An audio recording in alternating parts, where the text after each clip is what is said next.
Hi there everybody, my name is Kate and welcome to my channel. So I wanted to talk to you today about a little download, an intuitive message that I got. Man, I've been chewing on it for a couple of days because I was perplexed as to why is this still bothering me? And then of course I realized, well, it's Mercury retrograde. It's going to keep bothering you whether it's Mercury retrograde or not. However, we're going to pump it in just a little bit more intensely for you to see the pattern here, Kate, and do something really great with it. So when we're in periods of Mercury retrograde, it is oftentimes far more noticeable, our karmic patterns and our karmic return and things like that.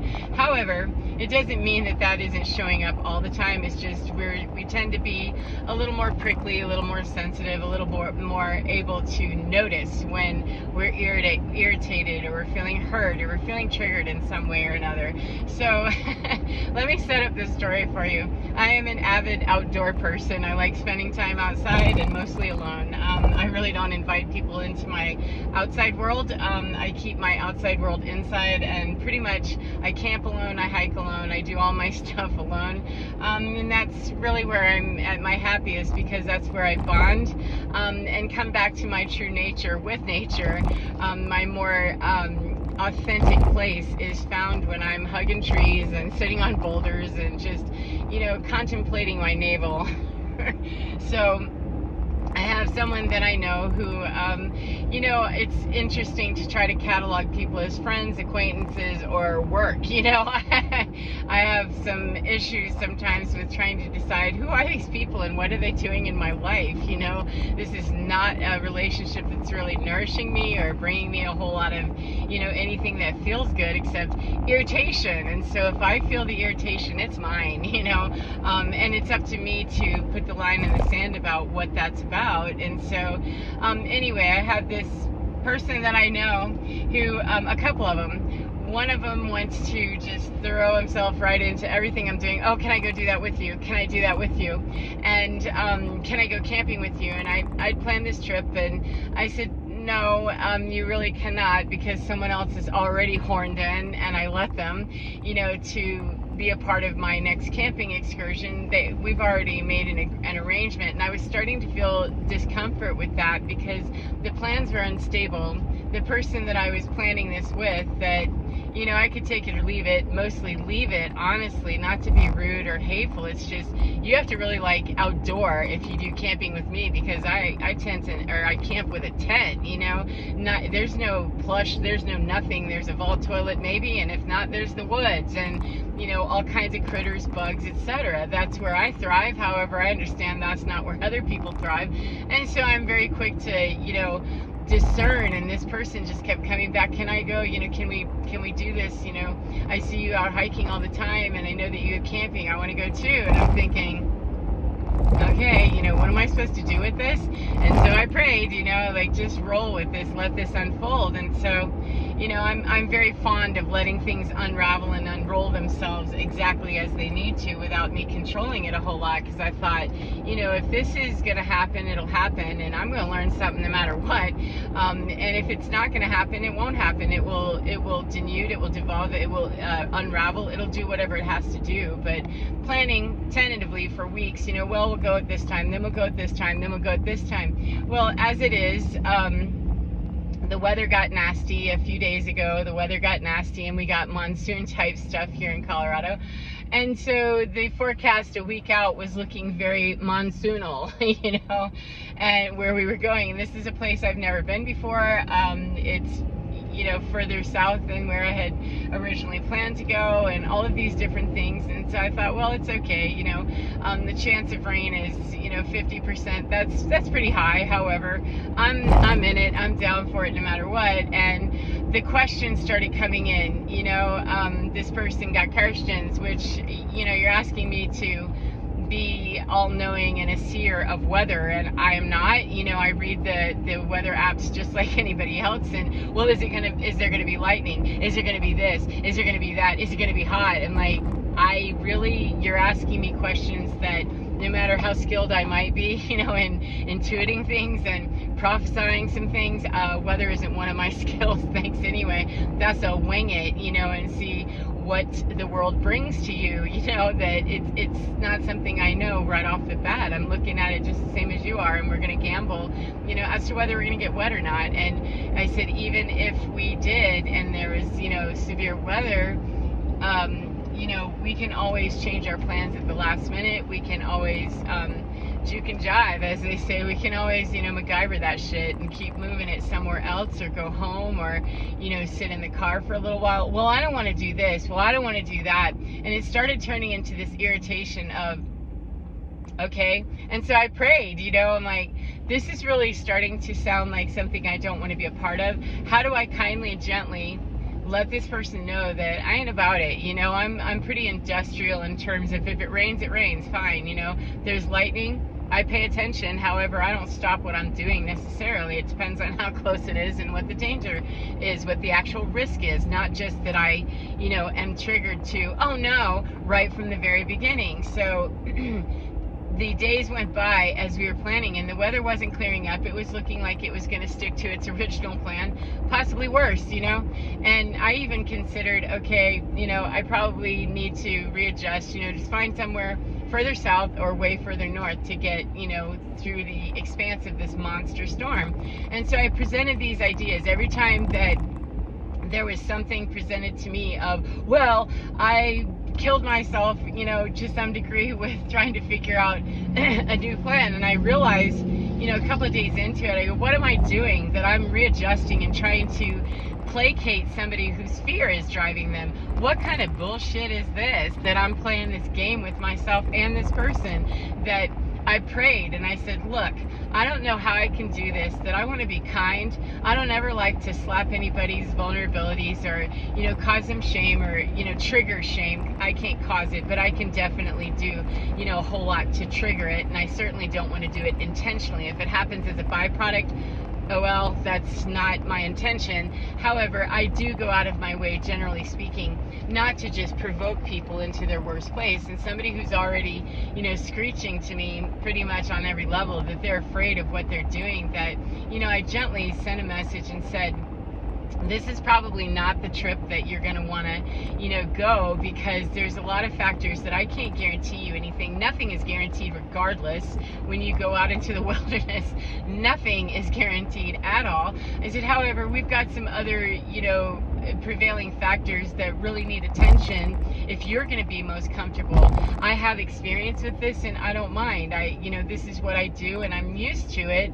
However, this may not be the maiden voyage that you want to take with me, and I've taken off time from work, and I do not want to miss the opportunity to go camping. We had already cut our trip short because of something in the schedule, in her schedule, that needed to be readjusted, and I was already a little bit buttsore about that. However, as it turned out, it was better because I prayed about that too. I'm like, do I zig and zag with this? Yes, you continue to zig and zag with this as it needs to be, because that's what I do, is I listen internally to what's the message here. And I didn't know what was going to happen, but as it was, it turned out that it was very vital that I be somewhere else on the day that I was supposed to be gone. It was vital that I could help out in the way that I could where I was at that time. And so I was very grateful that, okay, fine, I'm here, I'm in this. And then it became, well, I thought you said that and when we're triggering people, or they are triggered to, when we are triggered, all of us, when we are triggered to those old patterns and those old dialogues, those old dance moves, those old things, this was a two-step. Like, I've done this a million times and I don't know how to get out of this, but Mercury retrograde, there's a hot air balloon. That's really cool. They're getting ready. Yeah, they're getting ready for the hot air balloon show, race, whatever they call that here in Colorado Springs. It's really cool. Anyway, when we're juking and jiving with somebody and we're doing that Texas two-step horse shit that just really, it's annoying. After a few minutes of just sitting there and observing my own stuff and how, irritated I was, I had to laugh. Like, you're doing your own Texas two-step with your own self about somebody else that's presenting their storyline to you, and you're presenting back dialogue that they're not familiar with. You're finding solutions, and this person's coming up with reasons why it couldn't possibly be so. And when you quit doing that dialogue, which apparently this person is very used to, and apparently you're very used to also. So how are we going to break this pattern, Kate, is you're just simply going to say, look, I made the executive decision that I'm going, and I don't want to waste time off from work. The next time that I'm going to be able to go on vacation will be a couple of weeks, and it's going to be alone, so I don't want to miss this opportunity. Do or die, get in my car, be there, don't be there, but I'm going. And I was as clear as I could be and as kind as I could be. I was, I didn't scream. I made sure that I took, a bunch of deep breaths until I didn't feel triggered anymore. But once I realized that, oh, this is about stepping out and stepping off of that old pattern, the old wording, the old story, the old dialogue of, oh, this is the way that it's supposed to be. I offer up solutions. This person who's tragically victimized in every situation, whomever it is, insert any name anywhere, especially when I was playing the part, totally get it. I understand the dynamics of it, but it's annoying. So once we see that and we know that this person is just not really looking for a solution, they're just looking to meet that anxiety of, I know how this dialogue goes, and even though I'm very uncomfortable in this, I'm comfortable in the discomfort because it's what I know. And so I'm going to keep spitting out reasons why it won't work. You'll keep spitting out solutions, and then eventually I'll walk away going, oh, and you'll walk away being mad at me, and then we will have checked all the blocks of what I predictably understand the situation to be. And I totally get it at 11:22. I totally get it, because my whole life was nothing but that shit for years. And so finally getting the aha of, oh, that's what's happening here, is offer this completely different dialogue. That's how you alchemize stuff, is move that off of that bandwidth right there. Tune into a different freaking station, because that one, it's coming in broken and stupid, and it doesn't get anything solved except for a way to lose valuable time on a mountainside or a lakeside or wherever, if you choose to be there, instead of having this ridiculous circular conversation over and over and over again. So it's not personal. I want to say that very clearly. It's not personal. It seems very personal for the person on the other side of the conversation, or on both sides of the conversation. It was real hella personal, and I'm thinking, what is wrong with you? What that? And then, the prayer always for me is, please, there's a reason, especially during Mercury retrograde, there's a reason that patterns are showing up for me. I want to know so that I can alchemize this shit away from me. I want to be out of this cycle. I want to break every one of these karmic cycles, every one of these bandwidths that's just staticky and unclear. Let me use whatever discernment I have to right here to get the answer, to get the clarity, to get the understanding, so that I can break free of this, and not just break free for myself, but when I break that pattern with the other person, or they break it with me, whoever does that first, doesn't matter to me, that it's, no matter how uncomfortable it might feel, or no matter how bizarre it might feel, or anger provoking, or sadness, or whatever it is, no matter what it is, it breaks and interrupts the cycle, and it gives both people, or all people, whoever's involved, it gives people an opportunity to take a brief pause for that long or that long, however long they're willing to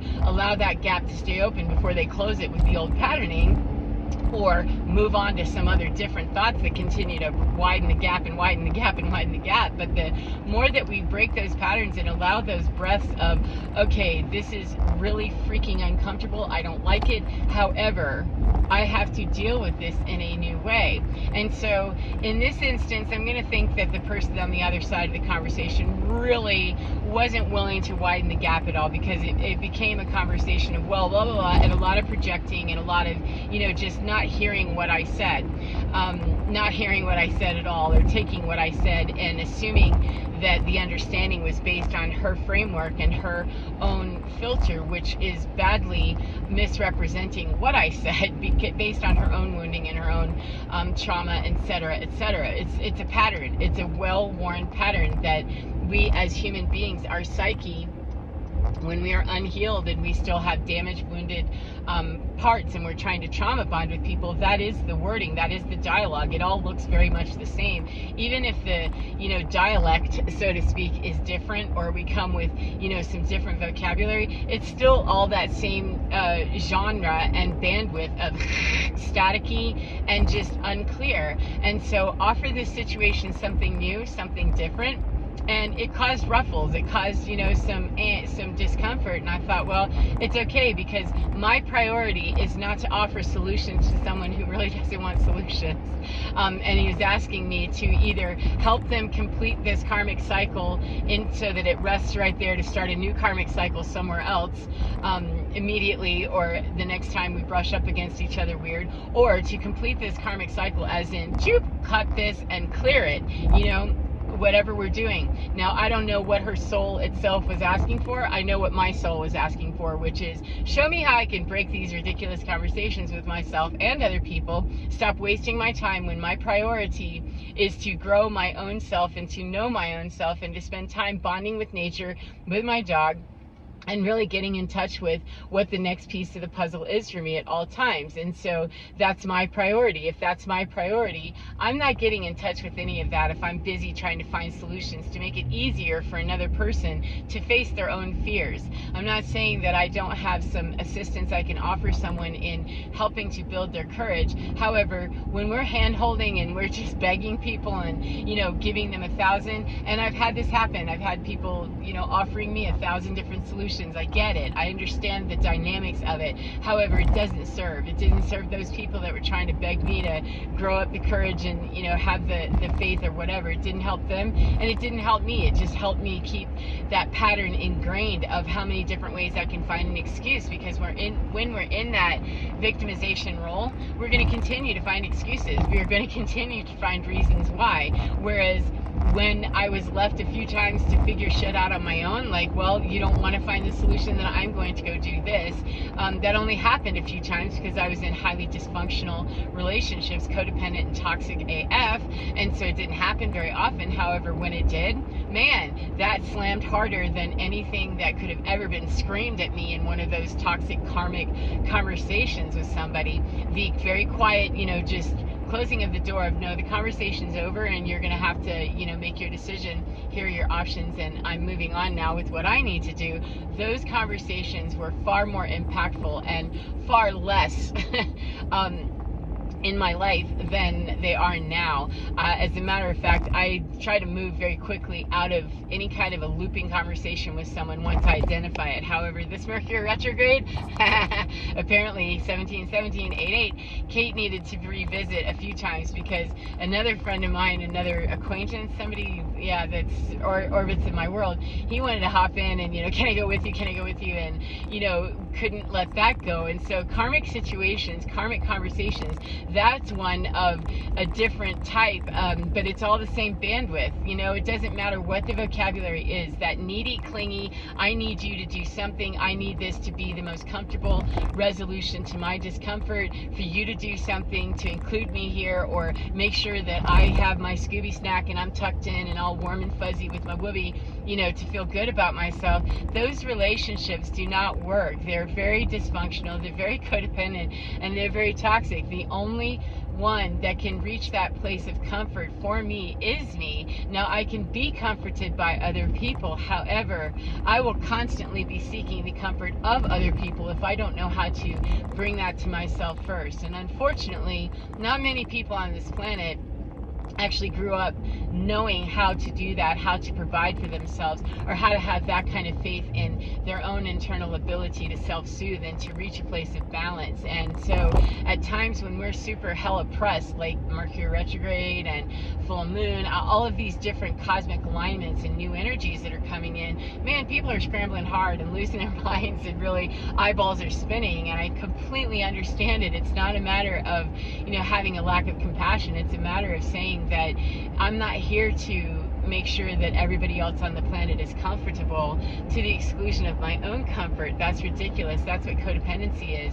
And just because I can, do a whole lot to bring comfort and healing to other people, energetically, physically, whatever it is, doesn't mean that that's always the best course of action. Sometimes it's much better to slap a hand rather than to hold it. And those are very much guided for me internally with what do I need to do to meet my own needs so that I'm not slapping my own hand or holding it inappropriately. And when I start there, it makes it much simpler to go out here and know that, oh, I see the patterning. I see it's because I'm denying even looking at my own hand. Am I holding it? Am I slapping it? Am I burning it? Am I chopping it off? Am I, soothing it? What am I doing with that? And when I really get in touch with that, it can take away almost instantly the idea of the irritation, the aggravation, the annoyance, all that stuff, because I'm seeing from a different perspective that allows that to kind of dissipate with the compassion of understanding that, yeah, people are really triggered. They're in their, most frightened places. But the minute that I